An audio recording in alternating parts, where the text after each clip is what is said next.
Tuhan. Mari siapkan firman Tuhan di dalam Kolose pasalnya yang keempat, ayat 2. Kita akan belajar, kita akan memahami bersama, kita akan tahu mengapa kita harus kuat di dalam Tuhan.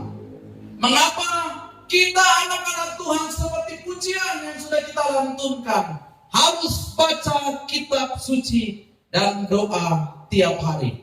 Kolose pasal 4 ayat 2. Mari kita buka firman Tuhan bersama-sama.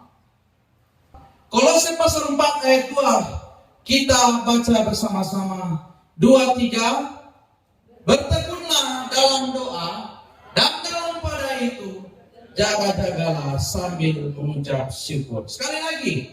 Bertekunlah dalam doa, dan dalam pada itu berjaga-jagalah sambil mengucap syukur. Nasihat yang firman Tuhan melalui Rasul Paulus katakan kepada jemaat di Kolose. Di dalam pasal terakhir, di dalam puncak penulisan dan nasihat kepada jemaat di Kolose. Karena jemaat di Kolose sedang mengalami goncangan iman. Mereka sedang diperhadapkan dengan berbagai ajaran dan masalah hidup. Kalau kita baca dalam Kolose pasal 2, ada pengajaran penyembahan kepada roh-roh dunia, ada pengajaran penyembahan kepada malaikat, ada larangan jangan jamah itu, jangan raba itu, dan lain sebagainya. Tuhan bilang, kamu sudah ditebus, kamu sudah dibeli, kamu sudah menerima karunia dari Tuhan. Dan puncaknya Paulus katakan bahwa bertekunlah dalam doa, dan dalam pada itu berjaga-jagalah sambil mengucap syukur. Paulus mau katakan bahwa hal-hal yang sedang terjadi di jemaat Kolose pada waktu itu hanya bersifat sementara. Paulus mengatakan bahwa kita sebetulnya harus mempunyai prioritas yang utama. Kita seharusnya punya pemahaman yang lebih tinggi. Oleh sebab itu Paulus katakan dalam Kolose pasal 3 bahwa kita perlu cari perkara yang di atas. Arahkan pandanganmu kepada Kristus, dan di dalam semuanya itu bertekunlah dalam doa. Artinya jangan putus-putus doa.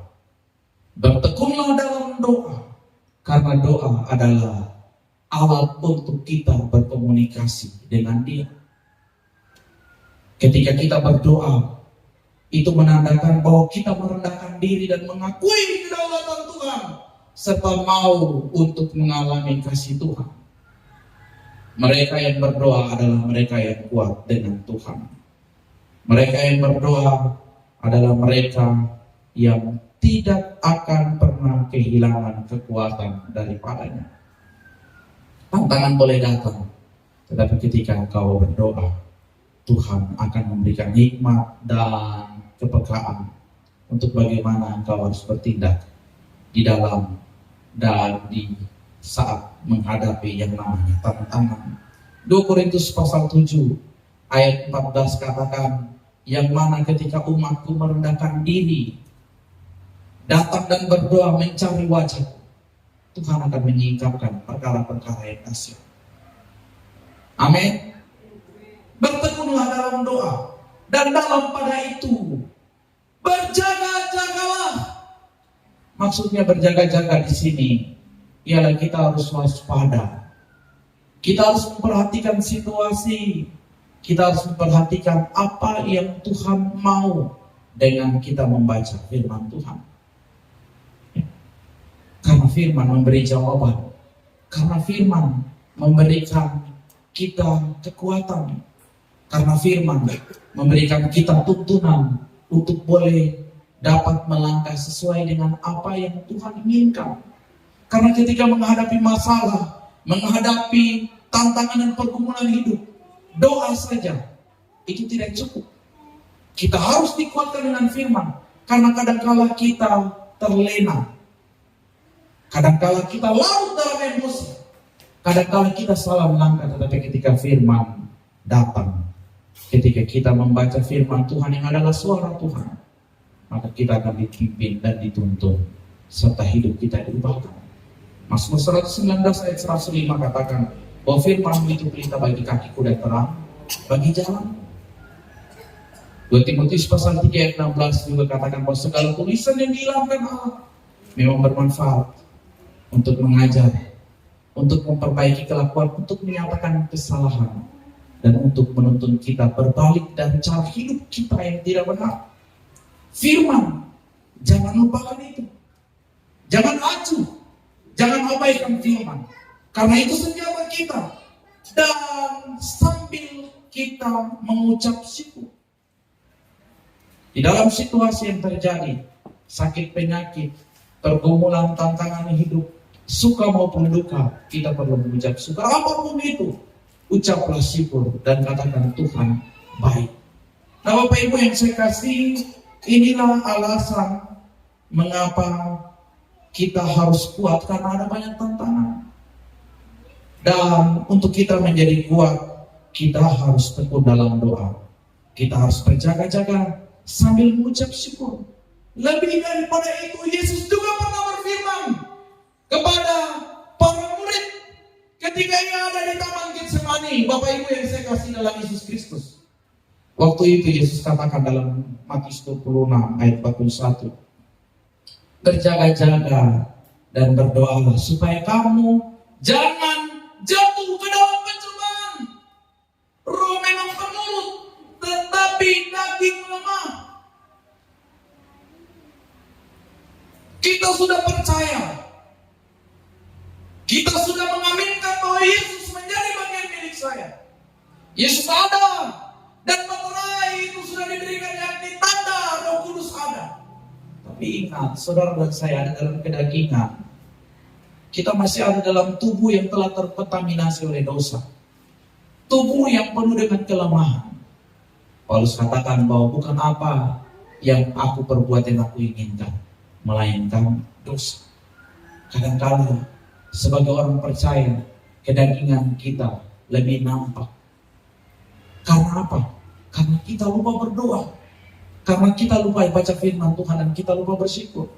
Dan Yesus pernah ingatkan ini, bahwa ingat, roh memang penurut, tetapi you ada dalam kedagingan. Saudara dan saya ada dalam kedagingan. Dan jangan lupa bahwa daging kita ini lemah. Masalah bisa kita hadapi, tantangan hidup bisa menghampiri kedagingan kita. Oleh sebab itu, kita perlu berjaga-jaga dan berdoa. Lebih jauh Yesus juga katakan dalam Markus pasal 13 ayat 33, hati-hatilah dan berjaga-jagalah. Yesus katakan tentang akhir zaman. Yesus berbicara tentang apa yang akan terjadi di depan, bahwa kamu tidak tahu bila manakah waktunya tiba. Kita terbatas akan hari esok, amin? Atau ada yang tahu besoknya mau dapat apa? Atau akan terjadi apa? Ada yang tahu dan bisa memprediksi dengan pasti kapan Tuhan datang, kapan Tuhan memanggilnya, waktu, jam, menit mungkin. Ada yang bisa prediksi. Kita tidak dapat sempurna memprediksi kapan waktu Tuhan, kapan persoalan itu juga datang dalam hidup kita. Oleh sebab itu, hati-hatilah dan berjaga-jagalah. Mawas diri, karena kamu tidak tahu bila manakah waktunya tiba, kata firman Tuhan dalam Markus pasal 13 ayat 33. Lebih jauh lagi Yesus bilang begini dalam Lukas pasal 21 ayat 36. Berjaga-jagalah senantiasa sambil berdoa, supaya kamu beroleh kekuatan untuk luput dari semua yang akan terjadi itu, dan supaya kamu tahan berdiri di hadapan Anak Manusia. Tiga alasan penting yang Yesus katakan dan ingatkan. Mengapa kita harus berjaga-jaga, berdoa, baca firman Tuhan dan sambil mengucap syukur. Agar supaya kita jangan jatuh ke dalam pencobaan. Karena roh memang terburuk, tapi daging kita lemah. Kita masih ada dalam kedagingan. Kita masih ada dalam keterbatasan dan banyak cara yang sedang iblis intai di depan kita.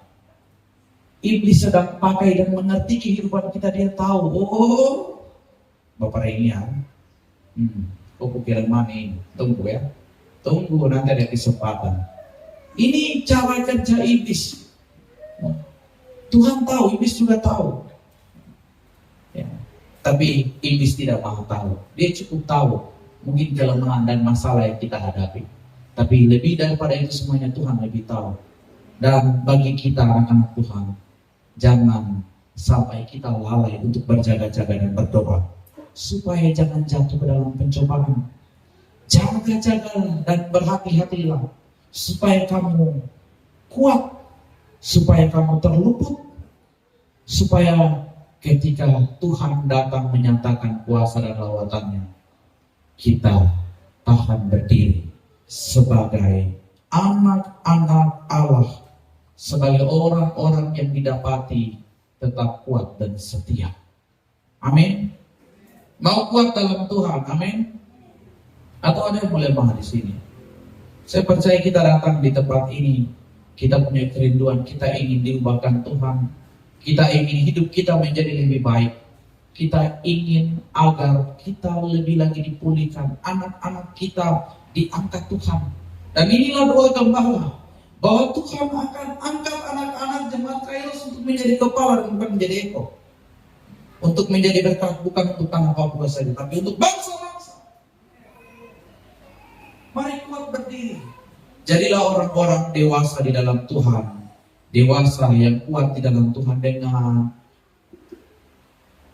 baca kitab suci, doa tiap hari. Tapi lebih daripada itu sambil mengucap syukur. Sehingga tantangan datang, pergumulan datang, Anda akan kuat.